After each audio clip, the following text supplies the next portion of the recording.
What are your major feedback on these 2 days of accompaniment in Lara? Um, it was a new experience. I saw some new visions, some new techniques, some new approaches. So it was very interesting, actually. Um, it was a difficult band to work with. That I can see. It took an not standard approach to work with this band, but I think the coaches did a very good job actually on handling and especially preserving the identity of the band, which was a very delicate thing this time. So yeah, it was broadening. It widened my view. So it was interesting, absolutely. È stata un'esperienza molto interessante, ho conosciuto e apprezzato questo ruolo che in Italia non c'è e sono felice di aver avuto la possibilità di vedere proprio nel concreto eh, come viene affrontato appunto come opera questa figura. My major feedback.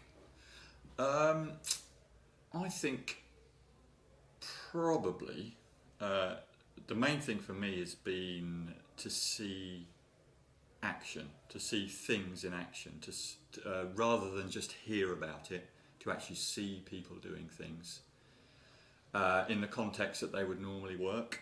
Having heard about your organisation and how it works is one thing, but then to see it in action makes all the difference. So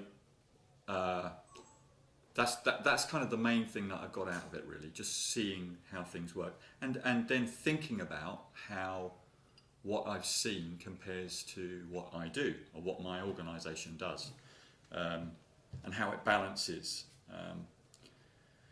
So there's that's been very important, and I think perhaps single most important thing is from this organisation and how it relates to Community Music East is the relationship that exists between people and how important that is, between the students, between participants, between the workers, the practitioners, the coaches in your case, tutors in ours.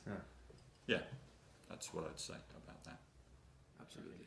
So can you say more about coaches? What do you think about the coaches, about how they're doing things? I think one of the strong factors is that you have three coaches all the time. So they all have their own specialty and they all see different things, which combines to more results, because if you can analyze more, you can solve more. Also,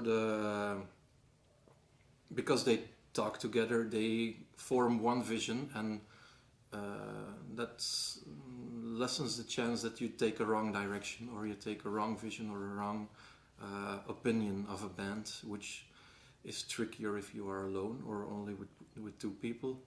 And also, more specialties give more solutions, so more options to choose from, which is not always easier for a band, but it gives them more work at home. It gives them more to think about at home. So that's a way I didn't really work myself before. So that's something I have to really think about, which is a good approach, something to keep in mind. Sono rimasta molto colpita dal modo di porsi che hanno nei confronti della band. Li trovo molto preparati, ma nello stesso tempo anche molto umili nel porsi e molto collaborativi e disponibili. Well, the three coaches that I witnessed, I thought they were extremely effective, very gentle, very, very thoughtful. It was clear that they take their work very, very seriously, and that they have a profound and deep enjoyment of their work. That all came across in the way they were working with the young people. They were very considerate, lots of very positive feedback, very careful instruction, very precise in the way that they work together, lots of nice flow of ideas. But I think the main thing for me, again, comes back to people.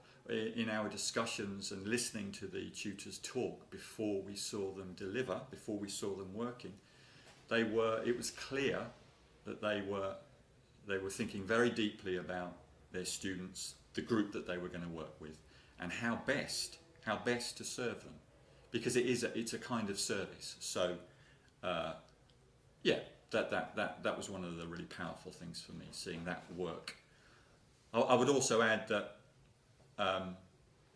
having 2 or 3 coaches working together is a luxury in this world, and it's a great thing to see, and I think we should, wherever we can, we should make the argument to sustain that.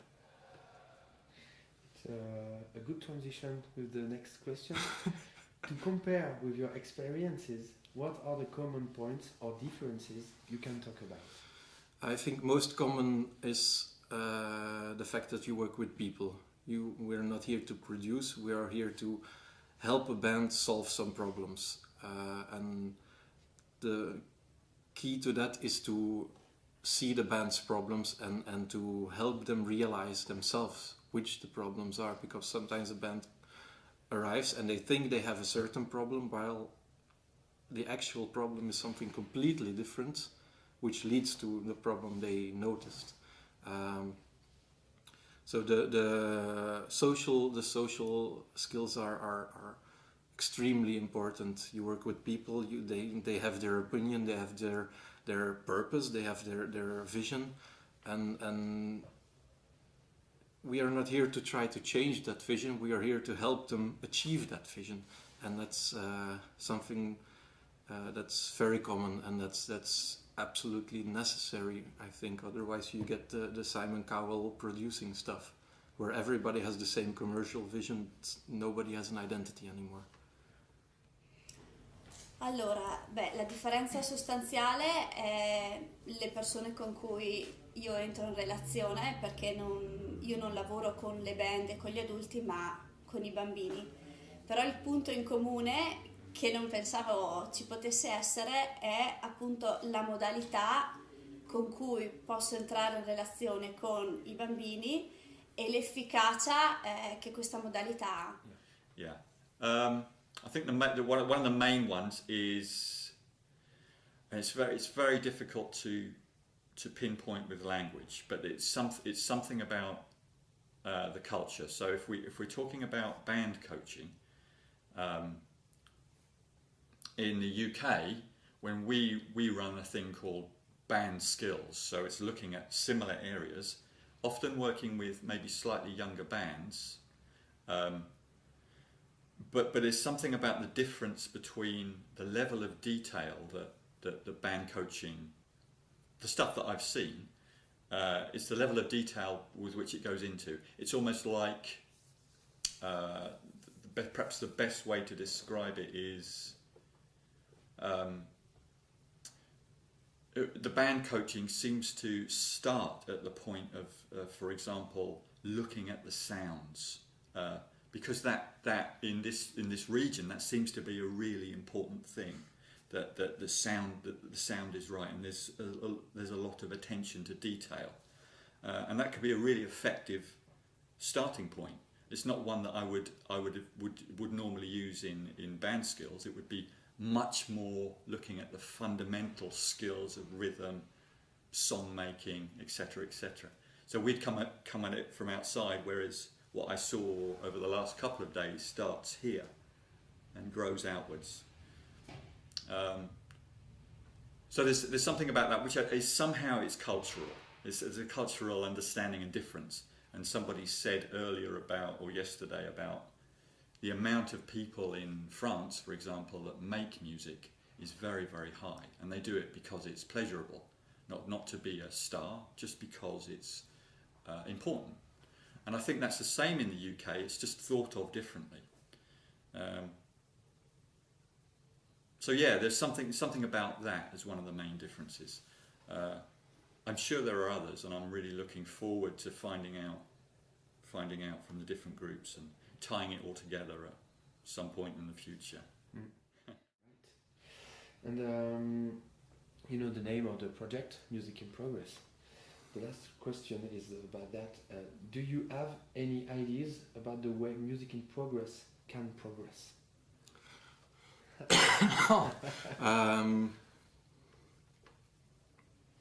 I think we're absolutely on the right track. So we're going into the right direction. I think one of the biggest things for the future is to consolidate this and to maybe spread it out more, because there are, in my opinion, too few places where you can have these chances.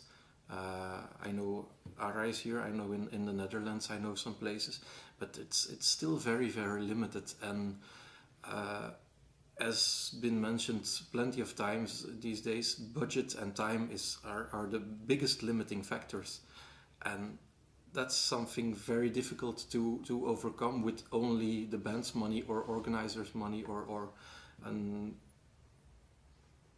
I think that's something very important for a government to invest in culture, even in these in crisis times.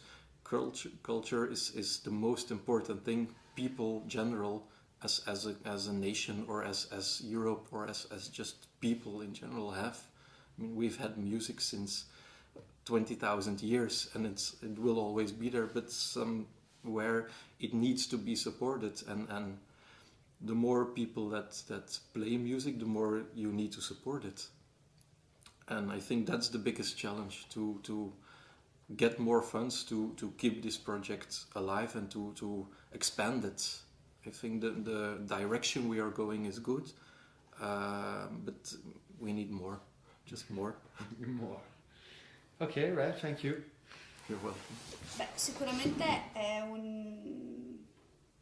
un tipo di proposta e di attività che, almeno per quanto riguarda la mia esperienza italiana, è sicuramente in evoluzione, e quindi già il fatto stesso che possa nascere in Italia è una possibilità di continuazione. Sarebbe bello magari riuscire a trasferire queste modalità e queste abilità anche non solo nell'ambito della band, ma magari in un ambito più ampio di educazione musicale. Well, other than, yeah, there are a couple of more things to do, and I'm really interested to see how it pans out.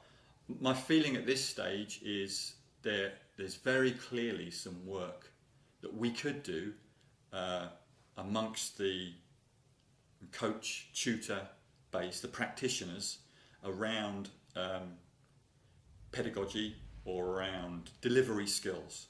There's some sharing that I think we can do in ways that don't involve language too much, that involve actually doing.